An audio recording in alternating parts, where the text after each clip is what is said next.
The story begins with a quiet morning in New York City. The sun rises, the city wakes up, but inside one apartment, Amanda Sanford is already packing. Her husband, Clay, wakes up confused. She tells him she's rented a house near the beach, out in the countryside, surrounded by trees, far from the city. She needs to get away from everything: work, people, the noise.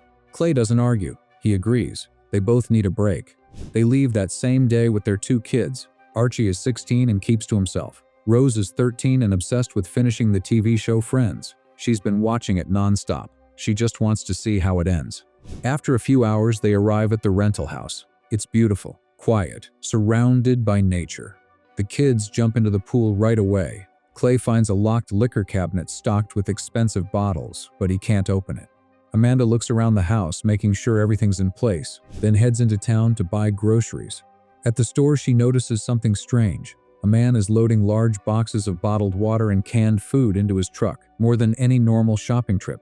Amanda finds it odd but doesn't say anything and heads home. Later that day, the family goes to the beach. It's calm, with only a few other people around. While the others relax, Rose notices a ship far out in the water. She keeps watching it, says it's getting closer.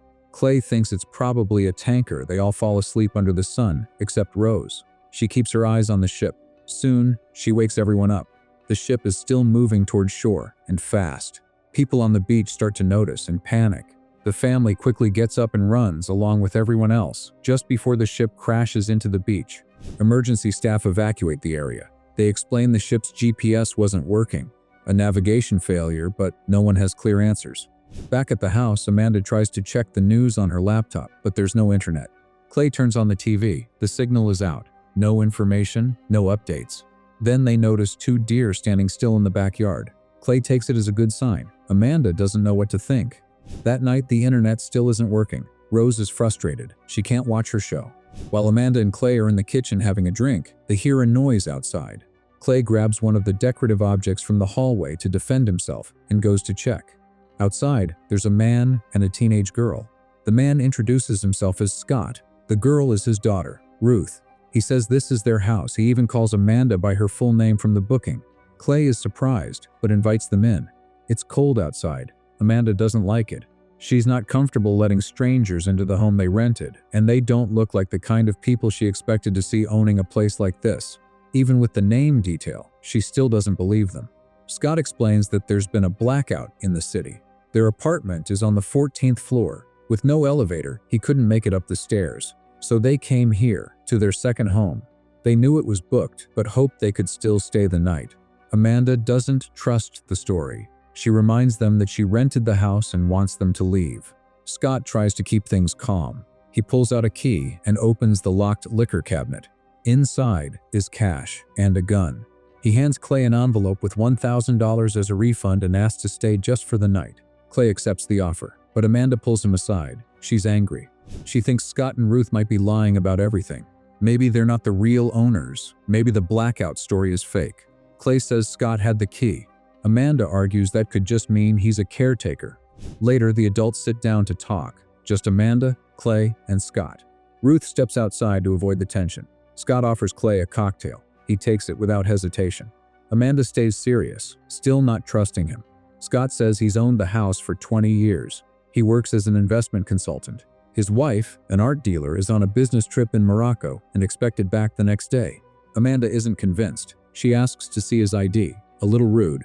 Scott says he understands, checks his pockets, says he left his wallet at the office. Amanda thinks it's just another excuse. Then, as the others are talking, Ruth grabs the remote and turns on the TV. A loud, buzzing sound fills the room, and a message appears. This is a national emergency. That's all it says. Then the screen goes dark again. Clay decides to let Scott and Ruth stay in the basement for the night. Ruth hates the idea. She wants Amanda's family to leave instead, but Scott tells her to wait and stay calm. Late that night, while everyone is sleeping, the TV turns on again. This time, it flashes an update. The country is under cyberattack, but no one sees it. The screen shuts off before anyone wakes up. The next morning, Amanda is woken by Rose, who still wants to watch the final episode of Friends. Amanda tells her to wait. They might have a bigger problem. Amanda checks her phone. She's surprised to see 4 emergency alerts, even though the internet is still down. One of the alerts mentions hackers. The last one is corrupted, just a mess of code. Amanda tries to show Clay, but the alerts suddenly disappear from her screen. They're gone, deleted, as if someone or something is trying to erase all the information. As they step out of the bedroom, Rose notices the unfamiliar car parked outside and quietly asks Amanda whose it is. Amanda explains that it belongs to two friends, the owners of the house, who arrived the night before and are staying for now. Rose doesn't say much. She just nods and heads outside to sit by the pool. As she sits quietly, she looks up and freezes. A few deer have wandered into the yard. As she gets closer, she realizes it's not just a few. There are dozens, maybe hundreds, standing silently among the trees. Afterwards, Clay decides to head out and find a newspaper or someone who knows what's going on. Back inside, Amanda talks with Ruth. She mentions the alerts she saw on her phone before they disappeared. One of them warned about a cybersecurity attack. Ruth thinks hackers may have hit the power grid, shutting down systems across the region. Scott doesn't seem too concerned. He brushes it off, saying it's probably nothing serious. Before leaving to check on a neighbor, he reassures Ruth that their mom is fine and should be back soon. But the moment he gets in his car, he texts her over and over with no reply. The silence speaks louder than he lets on. After Scott leaves, Rose tells Archie about the deer she saw, how they seemed like they were trying to say something. But Archie is distracted, watching Ruth from a distance and ignoring her. Out on the road, Clay drives aimlessly. The GPS doesn't work. The roads are empty. At one point, he gets out to look around. Inside the car, the radio picks up a signal, but he's too far away to hear it. The broadcast says the cyberattack has triggered an environmental crisis, disrupting animal migration patterns. The message keeps cutting out, and Clay misses the warning. Elsewhere, Scott arrives at a neighbor's house near the coast. The place is abandoned. Windows are broken. Nothing is in order. Inside, he finds a satellite phone, but it's dead, even when pointed at the sky. He steps out toward the beach and sees something buried in the sand. It's a watch. When he pulls it, a human hand comes with it. Scott stumbles back and sees a body, then more. A plane has crashed. The beach is scattered with debris and the dead. Just as he starts to process what he's seeing, another plane roars in low over the water. He turns and runs. He reaches the house just in time, slams the door, and the blast rocks the windows, sending debris flying inside. At the same time, Clay finally spots someone, a woman standing alone, calling out. But she speaks only Spanish and he can't understand her. When she tries to explain something and pleads for help, Clay panics and drives off. She pounds on the car, begging him to stop, but he doesn't turn back. Driving farther, Clay sees a drone flying overhead, dropping hundreds of small red objects onto the road. At first, he slows down, but the wind scatters them everywhere. They're papers, leaflets, but the text is in a foreign language. He doesn't stop to read them. He turns around and drives away. Back at the house, Archie and Rose head into the woods to see where the deer have gone. As they walk, they come across an old wooden cabin. Inside, it looks like someone has been sleeping there recently. A pile of leaves on the floor shaped like a bed, tools neatly hanging on the walls. The air feels heavy, like the place was only just abandoned. They step outside again. Archie gets bitten by a tick but brushes it off. Just then, Rose notices a deer standing still among the trees, but behind it, something else catches her eye. It's not a cabin. It's a large house, hidden deep in the woods, silent. Later, Scott returns home, drenched and shaken. He says he fell in the pool, but Amanda doesn't buy it. Once Ruth is far enough away to not overhear, Scott quietly tells Amanda what he saw: the crash site, the bodies, the failed satellite phone. He suspects that the satellites themselves have been knocked offline, possibly taken out by whoever's behind the cyber attack. Suddenly, a high-pitched sound tears through the air. It's loud, painful, sharp enough to make everyone drop what they're doing. Even the kids outside feel it. Then, just as fast as it came, the sound disappears. Things go quiet again. The children slowly make their way back to the house. Archie starts feeling dizzy. Amanda tells the kids to go upstairs, then turns to Scott, frustrated and demanding answers. Scott says they should wait for Clay to get back. Amanda brings up the plane crash. That hits Ruth hard. Her mom's flight was supposed to land that morning. Amanda recalls seeing a man at the grocery store loading crates of supplies into his truck. She describes his rugged look and calm focus. Scott pauses, then realizes who she means. His name's Danny, a handyman and contractor who worked on Scott's house years ago. A survivalist, too. The kind of person who's always preparing for the worst. Amanda's instincts were right. Danny probably knew something was coming. Just then, Clay walks in, visibly shaken. He pulls a red leaflet from his pocket. A drone had dropped it over the road. The writing isn't in English, it's Arabic.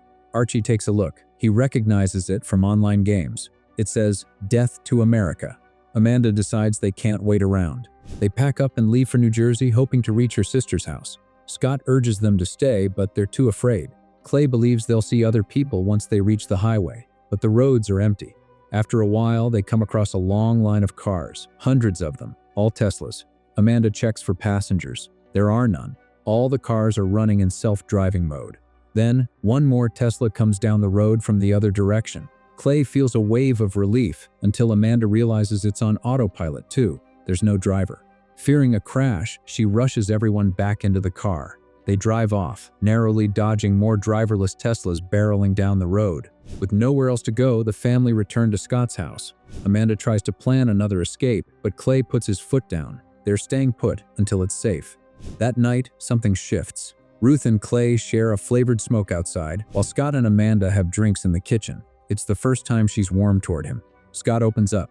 He tells Amanda about a wealthy client, someone powerful, who asked him to quietly move a large amount of money. No explanation, just a warning to take care of himself. Something was clearly coming. Upstairs, Rose visits Archie. She asks if he thinks they'll ever make it out of this. All she wants is to see how Friends ends. Outside, Ruth and Clay hear something strange. When they check, they find flamingos, dozens of them, swimming in the backyard pool. Birds that don't belong here. Something is seriously wrong with nature. Back inside, Scott and Amanda take a few shots of red wine, loosening up as the mood shifts. Tipsy and laughing, they put on music. Amanda picks something bold and unexpected. They dance without hesitation, caught in the moment. The tension between them builds. She leans in close. For a second, it feels like something might happen, but then Scott pulls back. The thought of his wife pulls him out of it. He's worried his wife might be dead. Amanda pauses and gently reassures him not to give up hope. Suddenly, that same high-pitched sound returns, shrill and violent. The lights burst. The flamingos scatter in panic. Whatever is happening, it's getting closer. That night, the Sanfords sleep together in one bed. Things feel fragile but calm, for now. Amanda notices Archie is running a fever. She stays close, quietly hoping it'll pass. The next morning, Archie wakes up feeling worse. He touches his mouth and realizes his teeth are loose. Some are already falling out. In shock, he looks into the mirror by the bed and sees blood. Amanda rushes to him, trying to stay calm. As they gather to figure out what's happening, Archie mentions the bug bite he got yesterday, thinking it could be the cause. Amanda panics and urges them to take him to a hospital, but Scott reminds her the roads are blocked and the cities are in chaos.